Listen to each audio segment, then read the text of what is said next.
Assalamualaikum warahmatullahi wabarakatuh. Kembali lagi bersama saya Lydia Febrianti, NIM 201291155 dari Prodi PGSD. Baiklah, pada video kali ini saya akan membahas salah satu bidang garapan dari administrasi pendidikan, yaitu administrasi layanan khusus. Mari kita bahas. Apa itu administrasi layanan khusus? Administrasi layanan khusus adalah memberikan secara khusus atau suatu usaha yang terprogram atau terencana yang tidak secara langsung berkenaan dengan proses pembelajaran pendidikan di sekolah, tetapi secara khusus diberikan oleh sekolah kepada peserta didik agar mereka lebih nyaman dan puas serta optimal dalam proses pembelajarannya. Nah, apa saja sih jenis-jenis layanan khusus? Yang pertama ada layanan perpustakaan. Perpustakaan merupakan salah satu unit yang memberikan layanan kepada peserta didik dengan maksud membantu dan menunjang proses pembelajaran di sekolah, melayani informasi-informasi yang dibutuhkan, serta memberi layanan rekreatif melalui koleksi bahan pustaka.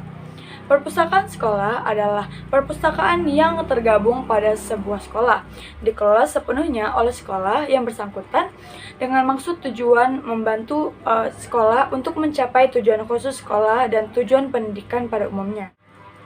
Keberadaan perpustakaan di sekolah sangatlah penting. Perpustakaan sekolah sering disebut sebagai jantungnya sekolah, karena yang menjadi denyut nadi proses pembelajaran di sekolah adalah perpustakaan. Perpustakaan juga dipandang sebagai kunci bagi ilmu pengetahuan dan inti setiap proses pembelajaran di sekolah. Nah, perpustakaan sekolah mempunyai fungsi sebagai berikut.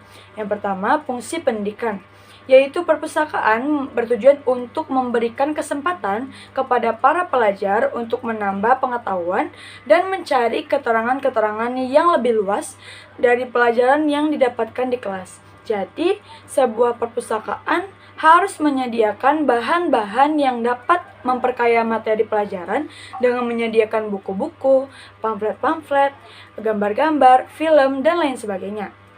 Yang kedua yaitu fungsi informasi, yaitu sebuah perpustakaan sekolah merupakan tempat mencari informasi yang berkaitan dengan tugas siswa dan guru, serta pemenuhan rasa ingin tahu siswa dan guru di sekolah. Yang ketiga yaitu fungsi rekreasi, yaitu sebuah perpustakaan memberikan kesempatan kepada siswa dan guru untuk menikmati bahan yang ada di pustaka dan dapat digunakan untuk menumbuhkan suasana yang menyenangkan seperti majalah, surat kabar, novel, film, kaset-kaset hiburan, dan lain sebagainya. Yang keempat yaitu adalah fungsi penelitian, yaitu sebuah perpustakaan digunakan sebagai sebuah jawaban dari berbagai pertanyaan ilmiah. Yang kelima ada fungsi penyaluran hobi, yaitu sebuah perpustakaan sekolah yang baik juga harus dapat membantu pelajar untuk mengembangkan kegemarannya. Pada perpustakaan sekolah harus ada buku-buku tentang berbagai jenis pekerja tangan, buku tentang kesenian dan keterampilan, serta biro bisnis dan lain sebagainya. Yang keenam yaitu fungsi penanaman rasa tanggung jawab. Melalui perpustakaan sekolah, para pelajar dapat dididik agar menjadi warga negara yang bertanggung jawab. Pada pelajar dapat diikutsertakan dalam pekerjaan rutin perpustakaan seperti membantu penyelenggaraan peminjaman dari pengembalian buku, mencek buku-buku yang ada di rak, ataupun membantu siswa yang belum berpengalaman dalam memanfaatkan perpustakaan. Layanan yang kedua yaitu layanan laboratorium. Laboratorium merupakan sarana pendukung dalam pembelajaran di sekolah. Secara sederhana, laboratorium dapat diartikan sebagai suatu tempat di mana dosen, mahasiswa, guru, siswa, dan orang lain melaksanakan kegiatan kerja ilmiah seperti praktikum, observasi, penelitian, demokrasi, dan pembuatan model-model dalam rangka kegiatan belajar mengajar. Nah, 3 peran dan fungsi utama dari laboratorium sekolah adalah sebagai pertama, sumber belajar. Artinya, laboratorium digunakan untuk memecahkan masalah yang berkaitan dengan ranah kognitif, afektif, dan psikomotorik atau melakukan percobaan. Yang kedua, metode pendidikan. Nah, meliputi metode pengamatan dan metode percobaan. Dan yang terakhir sebagai sarana penelitian, artinya tempat dilakukannya berbagai penelitian sehingga terbentuk pribadi peserta didik yang bersikap ilmiah. Nah, sebelum guru dan siswa atau siswi menggunakan labor, perlu dibuat perencanaan penggunaan. Rencana penggunaan labor minimal harus memperhatikan hal-hal berikut. Yang pertama, jenis labor yang digunakan. Yang kedua, pihak yang akan menggunakan. Yang ketiga, waktu yang tersedia. Yang keempat, peralatan yang akan diperlukan. Dan yang kelima, jenis bidang studi. Dan yang terakhir adalah topik yang akan dipraktikumkan. Layanan yang ketiga yaitu adalah layanan UKS. Usaha kesehatan sekolah atau sering disingkat dengan UKS merupakan salah satu sarana untuk meningkatkan kemampuan hidup sehat yang pada selanjutnya akan meningkatkan derajat kesehatan peserta didik secara optimal. UKS bukan saja menjadi tanggung jawab pemerintah, akan tetapi juga merupakan tanggung jawab peserta didik dan masyarakat di mana sekolah itu berada. Program usaha kesehatan sekolah yang dikenal dengan TRIS UKS yaitu pendidikan kesehatan, pelayanan kesehatan, serta pembinaan lingkungan sekolah kesehatan merupakan suatu hal penting dalam mewujudkan peserta didik yang sehat dan cerdas. Sebab sekolah adalah faktor yang banyak berpengaruh terhadap perkembangan kebiasaan hidup sehat peserta didik di luar lingkungan keluarga. Pembinaan dan pengembangan usaha kesehatan sekolah adalah upaya pendidikan dan kesehatan yang dilaksanakan secara terpadu, terarah, dan bertanggung jawab dalam menanamkan, menumbuhkan, serta melaksanakan prinsip hidup sehat dalam kehidupan sehari-hari. Peranan sekolah pada masa kini menentukan kesehatan masyarakat di masa depan. Layanan yang keempat yaitu adalah layanan kantin atau kafetaria. Layanan kantin atau kafetaria merupakan salah satu bentuk layanan khusus di sekolah yang berusaha menyediakan makanan dan minuman yang dibutuhkan siswa atau personil sekolah. Kantin sekolah sebagai bagian integral dari keseluruhan program sekolah, sehingga tidak dipandang sebagai tempat pembuat keuntungan atau bisnis semata. Kafetaria juga dimanfaatkan sebagai media penanaman nilai hidup sehat bagi peserta didik, misalnya kebiasaan untuk selalu memilih makanan yang bersih, sehat, dan bergizi. Oleh sebab itu, kafetaria sekolah harus dikelola dengan baik, bukan hanya dari sisi pengadaan makanan saja, namun kebersihan lokasi dan pelayanan sekolah pun harus dipastikan berkualitas tinggi. Ada beberapa hal yang harus diperhatikan dalam administrasi kafetaria. Yang pertama, sekolah harus menjaga kebersihan atau higienitas masakan yang dijajakan kepada para siswa. Yang kedua, tempat yang digunakan juga harus menjadi pertimbangan utama karena kebersihan diharapkan dapat menjauhkan penyebaran hama penyakit. Yang ketiga, makanan yang disediakan hendaknya makanan yang bergizi tinggi, memiliki vitamin-vitamin dan yang diperlukan siswa pada umumnya. Yang keempat, harga makanan-makanan hendaknya dapat dijangkau atau sesuai dengan kondisi ekonomi siswa.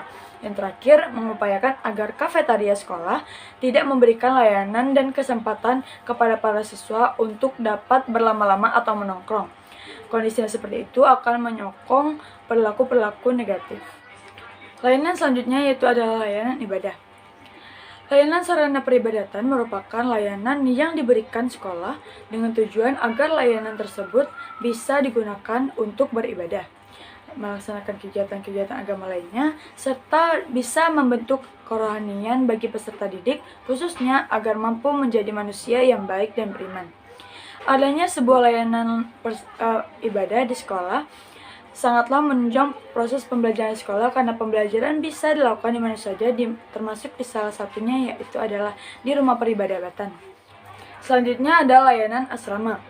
Salah satu lingkungan pendidikan yang dapat membentuk sikap profesional peserta didik adalah asrama sekolah. Pada era kehidupan modern yang dewasa ini, asrama sekolah berusaha untuk menerapkan sistem manajemen yang lebih baik dari pondok zaman dahulu. Manajemen asrama sekolah digunakan untuk mengelola asrama sekolah agar dapat memenuhi kebutuhan para murid yang menempatinya.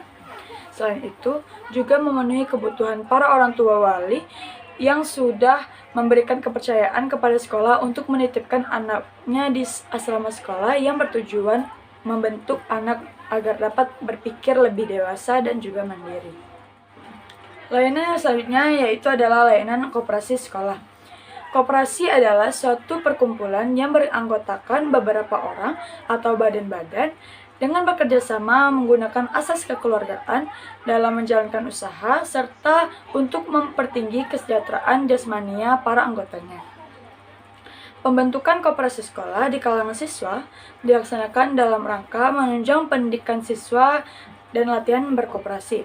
Koperasi sekolah sebagai langkah awal untuk menumbuhkan budaya koperasi dan biasa dijadikan sebagai wadah untuk memperlihatkan atau bahkan menjual hasil karya atau usaha peserta didik pada saat mengikuti mata pelajaran kewirausahaan di sekolah. Koperasi sebagai organisasi harus dapat bekerja dan melaksanakan kegiatan usahanya untuk mencapai tujuan sehingga bisa mandiri atau berdiri sendiri. Layanan yang terakhir yaitu adalah layanan transportasi sekolah. Pada prinsipnya, transportasi sekolah memberi fasilitas kepada peserta didik dan atau staf sekolah untuk menuju sekolah menggunakan kendaraan sekolah, sehingga mereka akan merasa aman dan dapat masuk atau pulang sekolah dengan tepat waktu. Sistem transportasi sekolah yang handal akan mewujudkan keselamatan, keamanan, efisiensi, keadilan, serta pelestarian lingkungan. Oleh sebab itu, dalam dunia pendidikan khususnya sekolah, diperlukan sebuah sistem yang mengatur mengenai manajemen transportasi sekolah. Bahasan kita yang terakhir yaitu adalah peran guru dalam administrasi layanan khusus di sekolah. Peran guru dalam administrasi layanan khusus di sekolah yaitu adalah guru harus dapat terlibat dalam pengelolaan serta pemanfaatan layanan khusus di sekolah, karena gurulah yang paling tahu dan gurulah yang bisa memberikan masukan-masukan untuk pengembangan layanan khusus di sekolah. Baiklah, hanya itu yang dapat saya sampaikan pada video kali ini. Saya mohon maaf atas segala kekurangan dan kesalahan. Saya akhirnya wassalamualaikum warahmatullahi wabarakatuh.